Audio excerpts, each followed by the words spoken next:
this season's theme was on the future is here now, and we listen to a lot of experts from academia and industry. And you are a person who is actually in between academia and industry, because you are into publication, which is actually an academic subject, but it is an industry role. So let me introduce very briefly. I don't think I should introduce more about him, because again, this academic community will definitely know Sage and know one line of saying he's an MD and the CEO of Sage itself is a big introduction, because that's what important to the academia.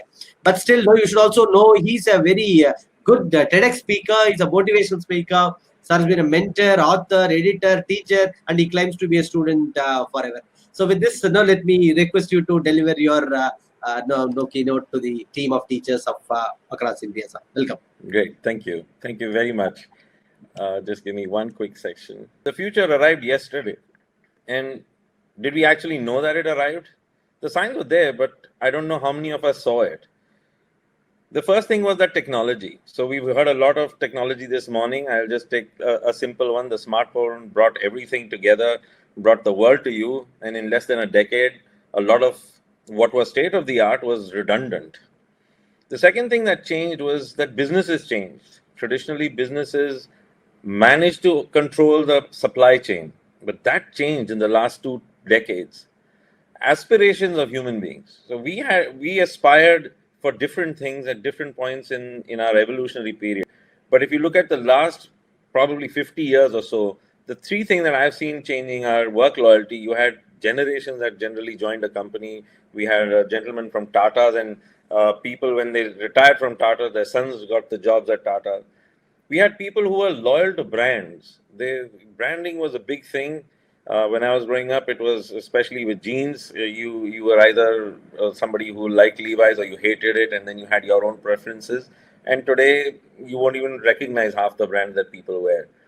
When I talk about lifestyle preferences, I'm referring to the likes of Ola, Uber. They came into our life, and suddenly the new generation doesn't want to own cars. They are fine with just renting taxis and going from there. The pandemic actually didn't change us. We think that the pandemic has changed us. What it did was actually, it just accelerated the change. And it did another thing. It reorganized the path of the change. The biggest disruption we've seen is our over-reliance on the supply chain, the e-commerce supply chain. In the last 30, 40 days, all of that has been disrupted, and it is forcing us to rethink on how brick and mortar stores are going to actually play a role in our lives. But the biggest question is, will traditional businesses capitalize on this rethink? And I keep focusing on the businesses because all education eventually ends up somewhere into providing employment, generating work, generating capital. So what are the changes? And I'm going to divide them into just 3 simple sections. What the changes are, what's the consequences now, and what I think the future is going to be like. So the big changes. I think more than technology, the big change that has happened is personal hygiene. We've actually gone back to our roots. So no more shaking hands. Namaste is back in fashion.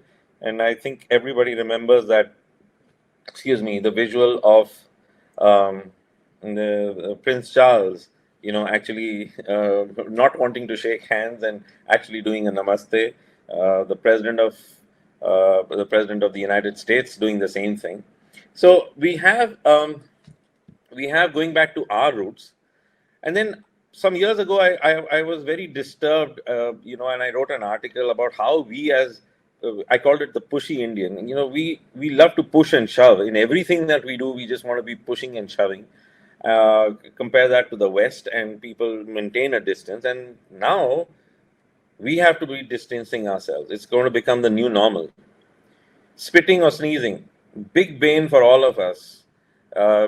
It was acceptable. Somebody just was spat in the middle of the road. It was quite acceptable. Sneezing, the way we sneezed, quite acceptable. But I don't think it's going to be acceptable anymore. And that's going to require some kind of a big mind shift. So work from home. It's a necessity that's been forced on, and I call it a reluctant population. I don't think that the people were ready for it, that they wanted it, but we kind of forced it on them. So freelancers, they're suddenly in demand. Take a look at any one of the freelancing sites, and you're not going to find somebody very readily available for the work that you want to do. I don't know how many people are aware that about 3 to 4 years ago, this whole concept of the gig economy took off. And it had to do with people saying to themselves, do I want to do the same thing forever? And this had started picking up. Now, what has happened is that this pandemic has just accelerated the changes in the gig economy. Multi-skilling, I noticed that the two speakers talked about it in a different way, but I'm calling it the rise of the generalists. So there was a time when you said, I'm a specialist at doing one thing and you had value. And today, yes, you do have value, but it's lesser. Today, the generalist is the one that's more adaptable, is more skilled at taking on different types of roles. And that's what's going to happen. Why is it going to happen? And that goes back to the first thing that changes, technology. I disagreed that 100 years ago people weren't challenged with technology, because at every era, if you go back, why 100, go back 1,000 years, there was a technology challenge, and the only difference was that in that era the technology challenge was different. You should not be benchmarking it to today's challenges. So today, hopping onto an airplane, I mean, not in the pandemic, but hopping onto an airplane is a normal thing. But just imagine if you went to Ashoka's time and you said that I'm going to hop onto a plane and fly from one airport to another. He'd probably think you're mad, or you're a wizard or something. So the third thing that's going to do is going to reskill us, and it's going to upskill us. Now, they're slightly different from each other. So I would say that reskilling has got to do with understanding what we are doing today and doing it differently, and upskilling is acquiring skills that we are not doing. Work from home has got us doing our tech upskilling. So people who used to say, I don't like technology and I can't do this and I don't want to do this, today are forced to do it. So that's one thing that work from home has brought to the fore. Another one, and this is where we have to reskill ourselves, it's all about our work-life balance and managing expectations of everyone, whether it's our community, whether it's our household, whether it's our organization, and whether it is our siblings, peers, families, everybody. We've got to manage expectations differently. So, what are the consequences of these changes?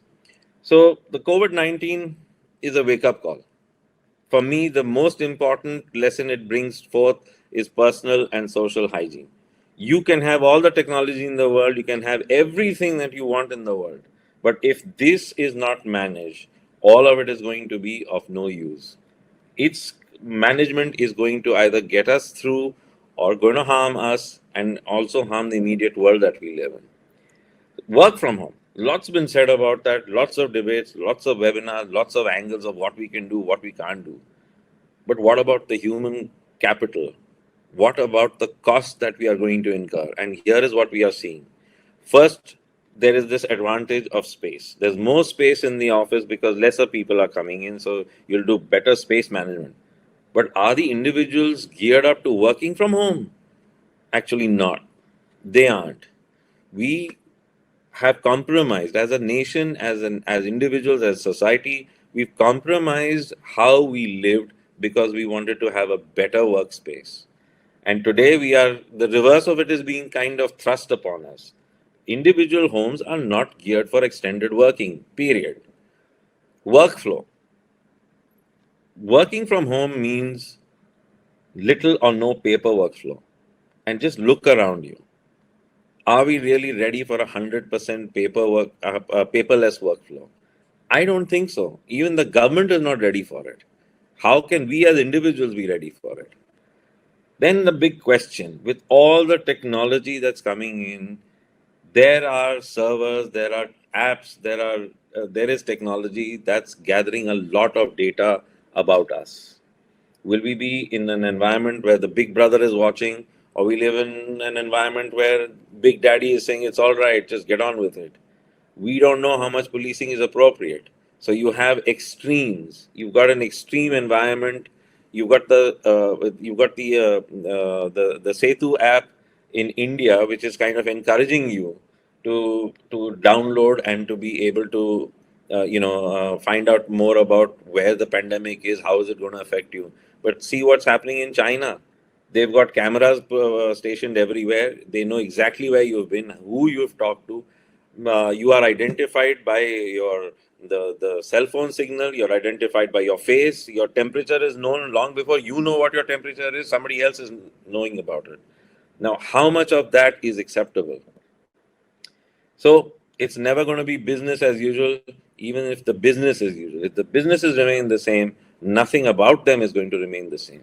So the 3 or 4 things that I think are going to be instrumental in all the changes becoming visible are the workflows, the people management, products management, and generally management across all the streams that we work in. So I'm going to talk about 3 issues, but to me, I'll take 2 together, and the third one I'm going to talk about slightly on itself. So technology, it's a great enabler, it's a dangerous master, it's a frightening slave. So when do we draw the line? If you just think about this very moment, you have been sitting and watching a computer screen for over an hour. In your work day today, the computer is probably going to be something you are watching for 6 hours a day, 7 hours a day, 8 hours a day. I don't know. Sometimes even 10 hours a day. What kind of damage is that going to do? Not just to our health, but to our sanity. Think about all of these things. You got fake news, you got post-truth, your personal preferences, what you like to browse, the invasion of your own privacy. This camera is capturing me, but probably also my workspace. Probably does the same thing there. Yeah, we've got some artificial background that we can use, but it is getting into spaces that earlier were very private to us. And what happens if there is willful negligence with all the data? Who is going to actually be responsible for that? The environment. If there was a film in the 1960s, a very famous one, which talked about the role of plastics. This is Dustin Hoffman's first movie, and the magic word that his father-in-law tells him is plastics. That the world is going to belong to the person who's going to master plastics, and that's the business we should get into. 50 years down the line, plastics is the most foul word that we could use.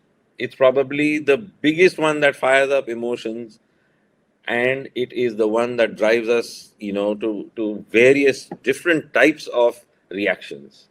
Now think about what we are going to do with all the tech that we are investing in. The tech products require power generation. Power is becoming portable. Look at all your handheld devices and all the batteries, the power backup that you have. How are we going to learn to use them, and how are we going to learn to dispose of them? Our natural resources, water, air. So we've seen lovely pictures of nature recapturing its space thanks to this lockdown, of looking at, seeing mountains that were earlier not visible, having visibility on things that we didn't know existed. All of that is here. It's there. But will we know how to use it? And that's the question. Disposal of all the waste that we generate. Will we be able to quickly adapt to all the problems we are going to create for ourselves by having such a lot of tech driven by such a lot of power? So to me, the change in our lives will be really fast, and that, I think, has changed in the last 200 years. The speed with which we are changing is really, really fast. And the question is, are we ready? And should we be ready? I think the biggest issue that concerns me is, how will we manage humans? How will humans manage themselves? Education systems, skilling, workflow management, people management, we will need to be retaught how to do this. We will have to relearn everything that you have known in the past about all of this. Is not going to be practical, is not going to be something that's going to work going forward. Yes, some parts of them will work, but if you think that what you studied in the 1960s and 70s is going to be applicable in today, Well, it isn't. We've already heard the educationists say that it isn't. And I'm predicting that all that we learn even today in 5 years is going to become something that's valuable, but probably not usable. Well, my question is, whose responsibility is it for bringing about the change? Should the education system do it? It's not going to move fast enough. Is the businesses going to do it? Yeah, they're going to be driven by their own motives. But as individuals, will we take charge? I think we need to. But my question is, will we? So, what can I as an individual do to become the change? I don't know the answer. There isn't a prescription, there isn't a formula. I don't think that one person answering this question is going to gel with another person who's got the same question on his mind and has a different view of life. I don't think it's going to change. But the one thing that won't change is us asking ourselves this question: mental health and at work motivation.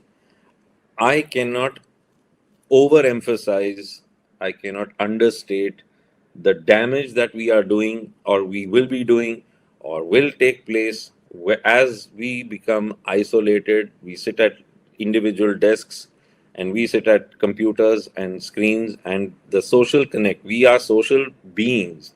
When that social connect goes, or is reduced, or is transformed, we will have to learn how to deal with it. It's great to say I have 100,000 followers on some social platform and you couldn't remember the name of five of them, let alone 50. It doesn't mean anything. You post something, this is the world of instant gratification. You post something and you want to know how many people read it, how many views, how many likes. Well, yeah, what happens when that kind of gratification does not happen? What's going to happen there? Will it be in the schools? Will it be? Is it going to be in the university system? Is it going to be in the workspace? Well, all of these challenges are going to be everywhere, and it's going to the younger the human being facing this challenge, the more he will have to change. He'll have to become adaptable, and mental health is going to be a very big issue that we as a species are going to have to handle. It's not just about an individual or an organization or an education system. So we've got social responsibility. We are told about that. We have to be responsible to our society. And then we've got the social connect. Go to any corporate website and you'll have a section which talks about what the corporate does with the connecting to their environment, connecting to their people, connecting to their immediate the immediate stakeholders. And then you have this new social thrust on us, which is social distancing.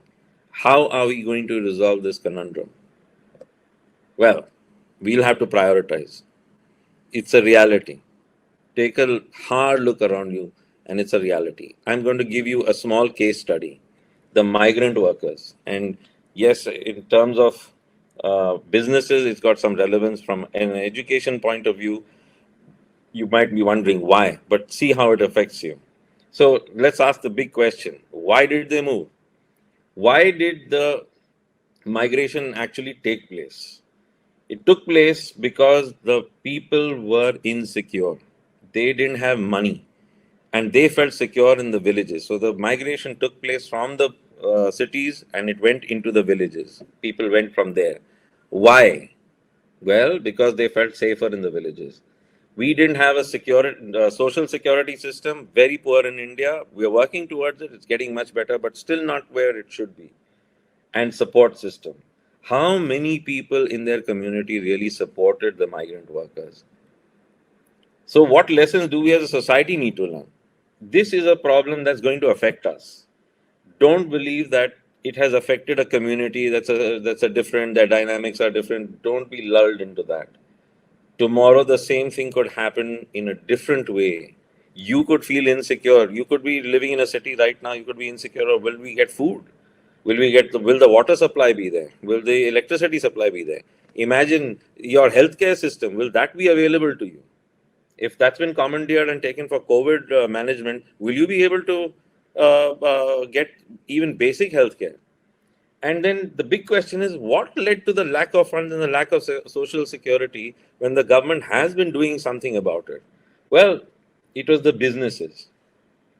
businesses did not take responsibility of their employees. I'm just saying it bluntly. Businesses that use them, whether it was a dhaba owner or whether it was a restaurant owner, whether it was anybody else. You know why? Because they love to cut corners. The workforce did not know their rights. Businesses did not want to get them educated about their rights. There was no social responsibility whatsoever. So even basic things like Provident Fund, the ESIC, the Employee State Insurance Corporation, the basic insurance that they can get, all of these were denied. When the government announced that small businesses having between 1 and 100 employees would and if 70% of their employees received less than 15,000 rupees a month, the government would transfer money into their accounts.